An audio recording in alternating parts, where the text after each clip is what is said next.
Aí, beleza. Aí minha tia foi lá, me deu o livro dos espíritos, eu voltei pra minha casa e falei, mano, tomara que eles não peçam de volta, né? O livro dos espíritos, é brincadeira, é uma piada. Mas esse nome é mesmo. Gostei dessa. Mas foi o que eu pensei quando falou, meu livro dos espíritos. Eu falei, tia, deixa com eles, não precisa me dar.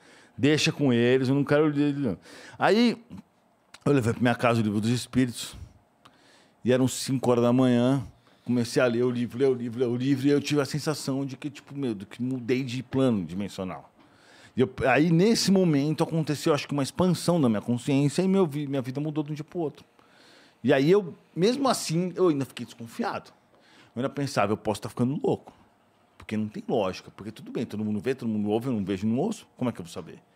Aí, eu conheci uma mina na época, meti um romance, comecei a namorar. Meti um romance.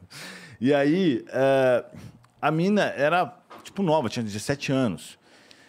E ela tava, sei lá, que ano que ela tava, nem lembro, mas o fato é que ela não tinha conhecimentos muito profundos de química, física, etc. De repente, a mina começava a falar de coisas que não tinha lógica que ela saber. Eu falei, mano, aí eu ficava pensando. Aí eu falei, eu tô conversando com quem? Aí ele falou que ele era um espírito que incorporava nela e falava comigo. Aí todo dia eu marcava 8 horas da noite, eu conversava com ele. Eu anotava as perguntas que eu ia fazer durante o dia, depois eu voltava à noite e gravava o que ele estava falando para mim. Ficava gravando, eu gravava para ouvir depois, né? E aí eu fiquei pensando, mano, essa mina, ela tá me pegando uma peça. Ela sabe que eu tô noiado nesse negócio de espiritismo, ela deve estar estudando umas coisas durante o dia, à noite ela vem e fala, né? É tipo assim... Sim. Até então tu não enxerga, tu não via nada. Não, não via nada. E eu não estava acreditando, embora tudo tivesse acontecido comigo, né? Ah, e teve uma coisa também que aconteceu que eu não contei pra galera. Tinha uns cristais... Meu, eu desci pra pegar um negócio. Quando eu voltei, os cristais tinham mudado de lugar. Cristal de 50 quilos. Aí eu falei pra minha ex, como que você fez isso? Ela falou, não fui eu. Eu falei, Fiquei pensando, tá ligado? Que a mina, tipo... Eu falei, não foi você. Depois eu pensei, bom, ela carregou, então beleza. Porque era pra mudar mesmo, né? Pensei, ela tentou me pegar peça, mas ela que ficou carregando, se lascou, né? Mas na verdade não foi ela, foram os espíritos. Aí tudo bem. Aí o que aconteceu? Um dia o espírito chegou e me revelou um monte de coisa que tinha acontecido no meu trampo que não tinha como ela saber. Aí eu comecei a acreditar. Aí eu falei, bom, então, eu não sou burro. Por isso que eu falo para as pessoas assim, essas curas, o anjo da guarda, essas coisas que eu relato aqui, as coisas que foram curadas, foi aqui. Então, se você não é burro, você tem que refletir. Se um cara tem exame de antes e depois de Hernia inguinal e tá falando que ele foi curado pelos espíritos, você tem que dar uma explicação melhor. Né? Tipo assim, se você tem que dar uma explicação melhor para isso, ou você tem que acreditar, porque você não pode ser tão ignorante a ponto de negar mesmo tendo uma comprovação dessa. É uma comprovação, isso é um fato. Então, a partir do momento que eu tive o fato de que o espírito falou para mim de coisas no meu trabalho que não tinha como ela saber, eu não fiquei pensando, será que tinha como ela saber? Não tinha como ela saber, porque nem os outros sabiam, entendeu? Aí eu tive certeza que realmente foi uma informação que ela captou de algum lugar fora dali. E aí eu comecei a acreditar nos espíritos. Mas aí eu achava que eu nunca ia ver espíritos. Só que o que eu fiz? Eu comecei a debulhar. Comi todos os livros de espiritismo. Tipo, em 6 meses eu tinha estudado tudo já. E eu falei, beleza, vou ajudar as pessoas sem ver, não, espíritos, eu não preciso disso. E realmente é verdade, você não precisa ver espíritos para poder ver. Comecei a fazer evangelhos, comecei a fazer o estudo. O Evangelho no Lar é um estudo do Evangelho, né? Do Evangelho de Jesus, com algumas partes que Allan Kardec selecionou em específico. Comecei a fazer isso nos grupos de WhatsApp, rápido eu tinha 10, tinha 50 grupos. Criei um canal de espiritismo e foi. Aí, de repente, o espírito virou para mim e falou assim, a partir de hoje... Não, aí, calma aí. Aí os espíritos incorporavam nela e falavam comigo, toda hora, qualquer lugar. Não importava onde estava. Um dia estava no Natal, tinha um monte de gente na mesa. Eu ia falar uma coisa, o espírito incorporando nela e falou assim para mim, não fala isso. E saiu e ninguém percebeu. Eu falei, mano, eu devo estar ficando louco que o espírito fez isso e ninguém percebeu. Então eles têm outros recursos que a gente desconhece. Aí tudo bem. Aí um dia ele virou para mim e falou assim, ó, a partir de hoje, a gente não vai mais conversar por ela, vai conversar direto com você. E aí eu fui desenvolvendo, até comecei a ouvir, e aí depois comecei a ouvir e ver, e beleza, eu tô aqui. Que pira, cara. Que doido, mano. E aí o que aconteceu? A gente terminou e eles fecharam para sempre a mediunidade dela. Ela não vem e não ouve espíritos hoje em dia. Nessa época, ela via espíritos, igual as pessoas, igual você vê humanos. Você falou que, assim, não é assim, eu chego nos lugares e tô vendo um monte de espírito, não sei o quê. Por exemplo, ele te perguntou se tá vendo alguma coisa aqui. Se eu e tal. quiser ver, eu vejo. Tá. Mas assim, na tua casa, você falou aí de pelo menos umas 2 situações que tu chegou no teu quarto e eles estavam lá. Isso é porque antes você tava meditando? Não, mas isso é porque é normal. Eu vejo, porque principalmente não na minha casa. Minha Se ele casa é um quiser ambiente muito controlado. aparecer... Ah, Sim. tá. Se ele quiser muito aparecer, ele precisa se contaminar mais de um fluido. Se ele quiser muito aparecer, ele consegue aparecer pra mim, que não tenho nada a ver com isso? Consegue. Vou mandar, pode deixar. Não, faz isso não. Só se for com a notícia boa. Ó, Com a notícia boa. é bom você começar a cobrir o pé antes de dormir, tá? Tá. Que eu vou mandar puxar o teu pé. Nesse momento, o teu mentor tá junto com você? Tá. Você sente a presença dele? Sim, eu sinto e vejo, tá aqui desse lado. E outra coisa, junto comigo andam, mais de 100 espíritos. E eu vou explicar por quê. Como eu bato muito na reforma íntima, então você imaginar, eu tenho, sei lá, 3, 4 milhões, sei lá, acho que mais agora, 5, 6 milhões de visitas por mês no meu canal. Meus vídeos todos batem na reforma íntima, não tem nada de bonitinho e tal. É na lata mesmo. Falo pro cara, velho, você tem que parar de pensar assim, que senão você vai ficar mal, você tem que parar de usar isso, você tem que começar a ter menos dependência emocional. Todo vídeo meu, eu foco em alguma questão relacionada a isso. Então vamos imaginar o seguinte, tá? Joãozinho, tá lá de boa, vivendo a vida dele como um ser humano comum, né? Na verdade, todos são seres humanos, eu não sei porque eu falei isso, mas tudo bem.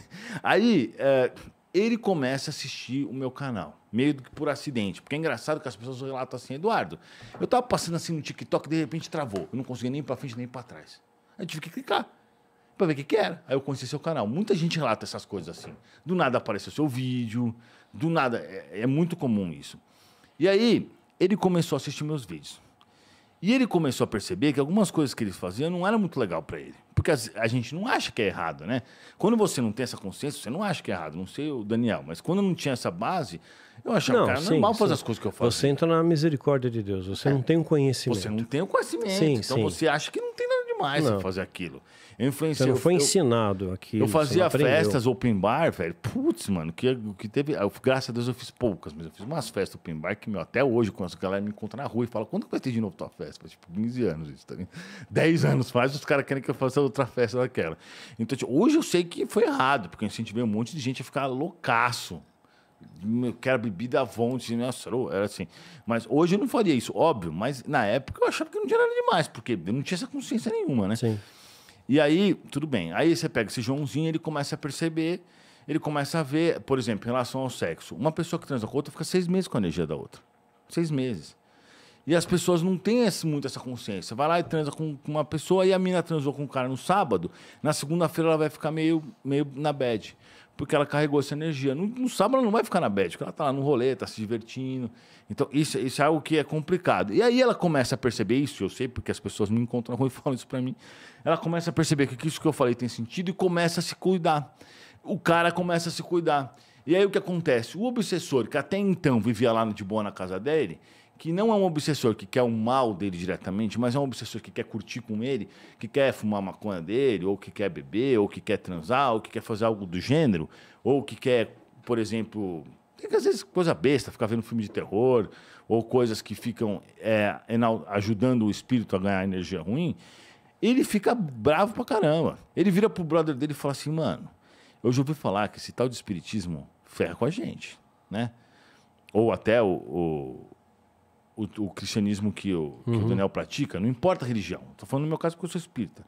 Mas você vai pegar os preceitos dele, são os mesmos que os meus. Sim. Então, o obsessor, o espírito das trevas, que ele chama de diabo, né, que eu chamo de obsessor, é a mesma coisa. Então, eles olham para isso e eles falam, putz, não é bom. Ele olha o cara que está assistindo o Daniel falar uma coisa assim e fala assim, cara, não vamos deixar ele ver isso. Porque isso não é legal. Porque isso vai ferrar com a gente. Porque a hora que o Joãozinho... sim, isso é verdade. Não é verdade? Você se sente mal de ver algumas coisas. Sim. Você, sabe, não tem uma explicação. Exato. Isso aí não tá sendo tóxico para mim. Sim, a hora que o Joãozinho começa a perceber que o que ele estava fazendo, aquele hábito que ele achava que não era nada demais, que era beber todo dia, estava alimentando obsessores, o que ele faz? Ele começa a parar de fazer isso. O obsessor começa a ficar com raiva. Aí o obsessor vai lá, briga, chama a galera, fala, vem, não vamos deixar não. Ou o cara começa a fazer evangelho no lar. Evangelho no lar é esse estudo. Ele começa a fazer de tudo. Todo mundo fala isso pra mim. Putz, mano, eu começo a fazer evangelho no lar, fico com muito sono. Eu durmo, né? Porque eles fazem dar sono. Ou então fazem pessoas ligarem pra eles. Começam a fazer as coisas pra atrapalhar eles, entendeu? E aí acontece que nesse processo, se o cara insistir, o obsessor percebe que perdeu o jogo. Aí ele faz o quê? Ele me procura para se vingar de mim. Então, se a gente tem aí 6 milhões de visitas, se duas pessoas assistem 3 vídeos, então 2 milhões de pessoas. Nós temos aí, se cada uma tem 2, 3 obsessores, a gente está falando de 5 milhões de obsessores por mês com raiva de mim. E eles me procuram. Só que eles chegam na minha casa. E aí tem uma defesa espiritual muito forte, entendeu? Então eu posso não ser importante aqui na Terra, mas lá eu sou. Posso não ser conhecido aqui na Terra, mas lá eu sou, tá ligado? Não, mas realmente é verdade.